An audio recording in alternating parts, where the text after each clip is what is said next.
Hey, you know what really grinds my gears? You know, I guess the greatest thing about, people going off on their old anti-save the children, human trafficking thing is that it's taken a lot of attention away from the opioids crusade people were on a few years ago. And as someone who suffers from chronic back pain and arthritis pain, I actually need medication to actually help me get through the days. And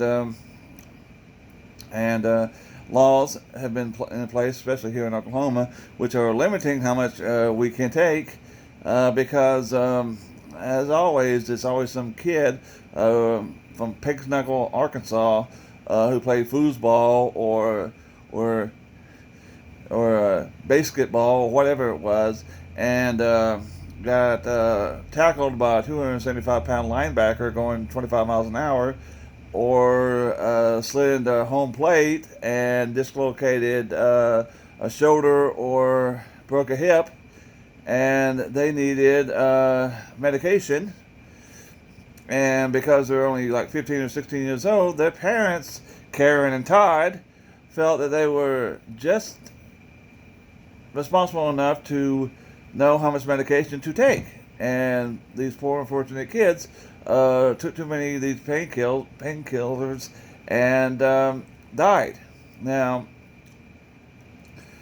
what really upsets me is that you can like search the internet all over, and it almost became a staple of America's Funniest Home Videos that they would have these videos of these parents hilariously, jokingly laughing their asses off as they were videotaping their kids freaking out, coming down off the effects of anesthesia and of course, probably pain medication after they got their wisdom teeth taken out. And I don't find anything funny about this, all right? Someone who's actually had their wisdom teeth taken out, it's a very painful thing, and I was awake. I know some dentists put the patients to sleep, but my dentist didn't believe in that for religious reasons. And I was pretty much alert to the whole thing, and I pretty much felt a lot of it because of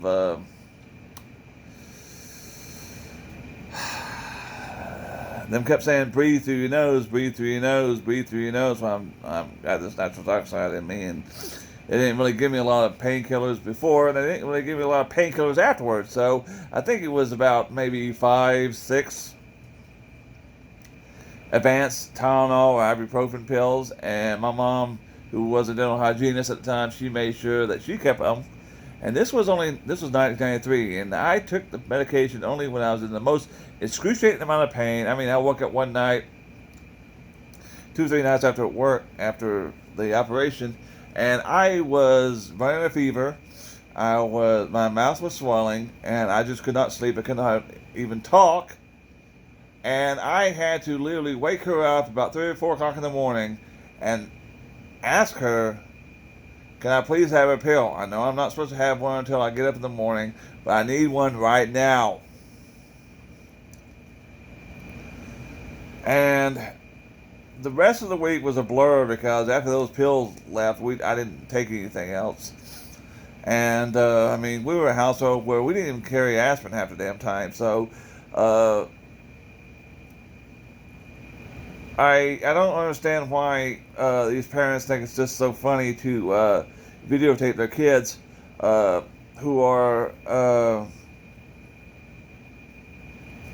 having a very adverse side effect to a drug that isn't funny, it isn't hilarious. They're saying silly things because they're not in the right frame of mind.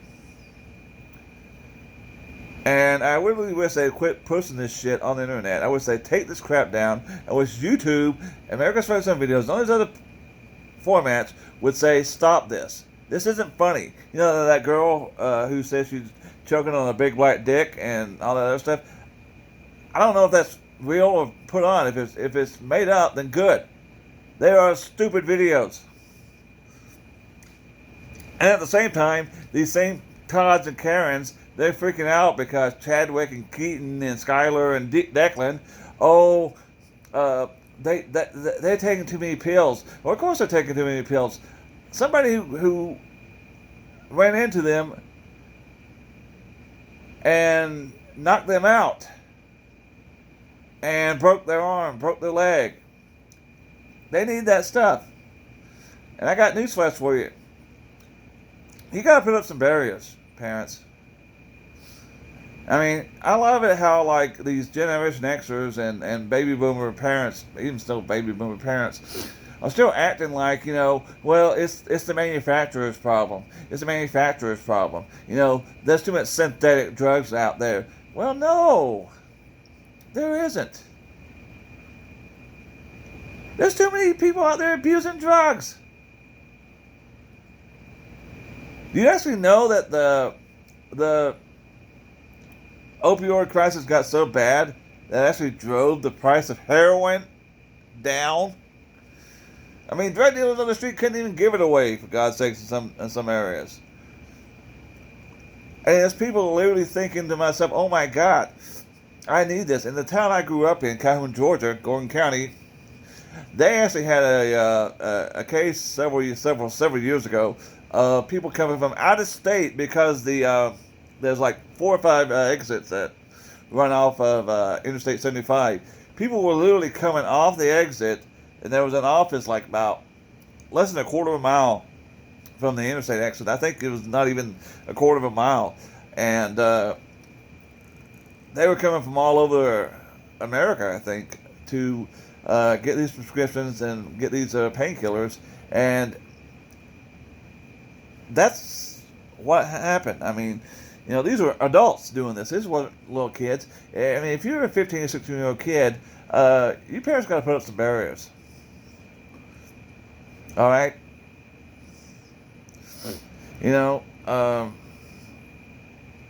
And you might want to rethink, do you want your 15, 16, and 17-year-old child living another 40, 50 years with chronic back pain?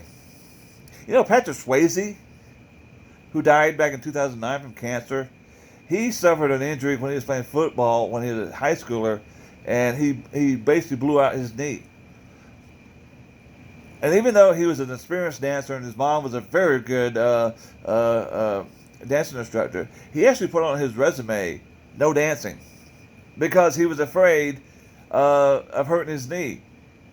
And he almost didn't get cast in Dirty Dancing, one of the most famous movies he's known for, because the casting director saw that on his resume and almost didn't hire him.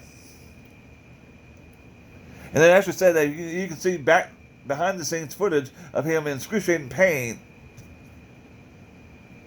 I mean, imagine that, living your whole life with back pain because you had to play a sport, or your parents or your grandparents forced you to play a sport. And I know what you're going to say. Well, you know what? You don't understand what it's like being a teenager and going out there and this Friday Night Lights stuff, and I don't give a shit. Did that touchdown end world hunger? Did that double play create a cure for the AIDS epidemic vaccine?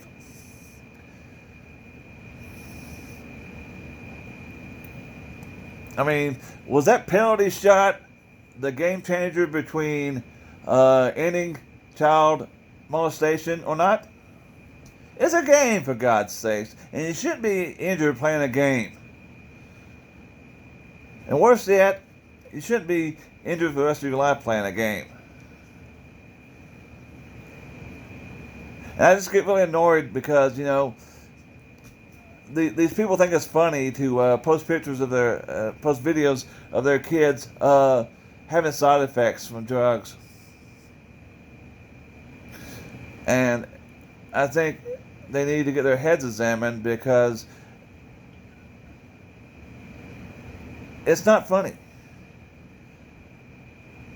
I mean, it's funny to think about later. Thanksgiving, family dinners, whatever.